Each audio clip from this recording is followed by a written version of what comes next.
সম্পত্তি, জনগণের সম্পদ যারা লুট করে দিয়ে তারা এই দেশ থেকে পড়ে গেছে। ইনশাল্লাহ এই দেশে আর তাদের ঠিকানা হবে না। যারা আছেন, আমরা আওয়ামী লীগ বুঝি না, বিএনপি বুঝি না, অন্য কোনো দল বলি, এই দেশের সব নাগরিক সমান অধিকার। তাই আগামী 12ই ফেব্রুয়ারি সবাই মিলে উৎসব প্রকট। এবার নির্বাচন সুস্থ বা নিরপেক্ষ হবে। দিনের ভোট রাত্রে হবে না, আর সেন্টার না গেলেও ভোট গণনা হবে তা হবে না। যার ভোট খেয়ে দিবে এবং অবাধ সুস্থ নিরপেক্ষভাবে হবে। আপনাদের সবার কাছে দল মত জাতি ধর্ম নিয়ে পুরুষ মহিলা সবাই সেন্টারে যাবেন, ভোট দিবেন। বিশেষ করে মহিলা যেমন বিনয় অনুরোধ করবো, আপনার কষ্ট করে এখানে আসছেন, কষ্ট করে আছেন, এখানে আসার আসিয়া হাত দিয়ে সমর্থন দিয়েছেন, এর অর্থ আমাকে আমি ভোট পাই নাই। ভোট পাবো কখন?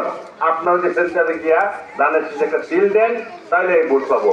আপনার যদি বিশ্বাস হয়, আস্থা থেকে থাকে, আপনাদের সেবা আমি করতে পারবো, দায়িত্ব সুস্থ পালন করতে পারবো, জনগণের সম্পদ আত্মসাৎ করতে পারবো। আমার লোভ নাই, লালসা নাই, আমার কোনো অভাবও নাই। আমি চাই এলাকার উন্নয়ন, আমি চাই অবহেলিত জনগোষ্ঠীর সুখ শান্তি নিরাপত্তা এবং উন্নয়ন।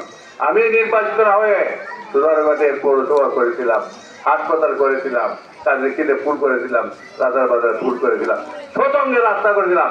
নির্বাচিত না হয়ে এত কাজের উন্নয়নমূলক কাজ করতে পারি, নির্বাচিত হয়ে সুযোগ দেন, ইনশাআল্লাহ আমি সোনার গাছ আপনাদেরকে উপহার দেবো। ইনশাআল্লাহ চাই, দয়া চাই, ভালোবাসা চাই। এবং 12 তারিখে সবাই নিজ দায়িত্ব সেন্টারে যাবেন, অন্য কোনো উৎসাহিত করবেন, ভোট দিবেন, তাদের থেকে আমাকে আমার আসনটা উপহার দিবেন তারা কর্মচারীকে। উনি দেশের রাষ্ট্রনায়ক প্রধানমন্ত্রী হবে। আপনাদের যত সমস্যা উনি আমার আপনাদের সমাধান করবেন। আল্লাহ হাফেজ। বাংলাদেশ জিন্দাবাদ। আসসালামু আলাইকুম।